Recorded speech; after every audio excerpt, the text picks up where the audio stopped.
China has now issued an official response. They don't just call this absurd. They say it's very absurd. Make your case, Counselor. Well, I guess to them we'll see in court. But our argument, look, what we've come to know here is that the Chinese government engaged in a campaign of deception and deceit, of misrepresentations and malfeasance, really about the origin of this deadly virus, and unleashed a worldwide pandemic, which is very serious.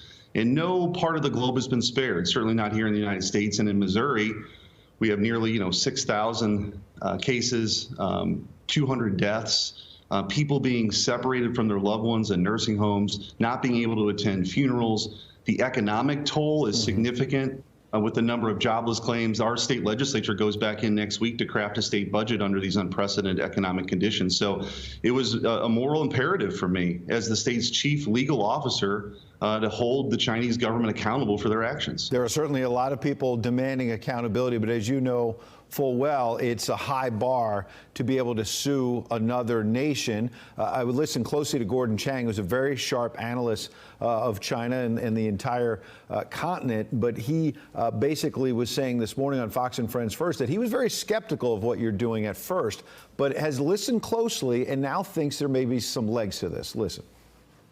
Missouri sued the Communist Party, which technically does not have sovereign immunity, but does have a lot of assets around the world. And indeed, we're seeing in Europe this same sort of make China pay movement. So I think something will happen. There's a lot of ways that China's assets can be seized. One important thing, Rob and Jillian, we need to make sure these suits proceed because we've got to deter China from doing this again.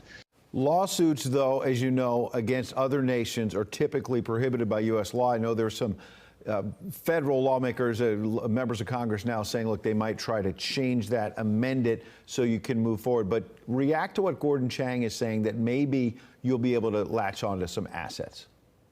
Yeah, it's a fair question to bring up, and we've done extensive research, and as the first state to move forward, we wanted to make sure we were very buttoned up on this lawsuit. And the fact of the matter is, typically, under the Foreign Sovereign Immunities Act, they are shielded. They're a sovereign nation. However, there are exceptions to that.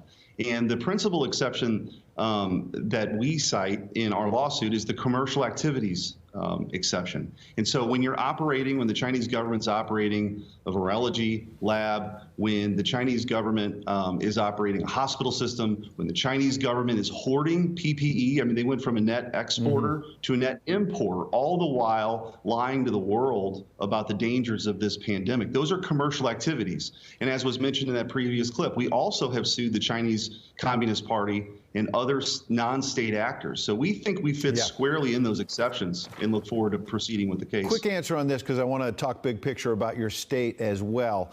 New York Times, interesting story that those alarming messages we all started getting a few weeks ago on cell phones and social media about that there was going to be a federal lockdown and that President Trump was going to shut everything down all across America. They kept saying it's false, that China was pushing this propaganda. Doesn't that just add more steam to the anger around the world about all of this? Yeah, and I look, this lawsuit, and the reason why I think it's so important, and we hope that other states might follow suit, is really about getting to the truth. And the more we learn, the more disturbing it is, and it's about holding the Chinese government accountable, which is why we feel so strong when we brought that case in federal court yesterday.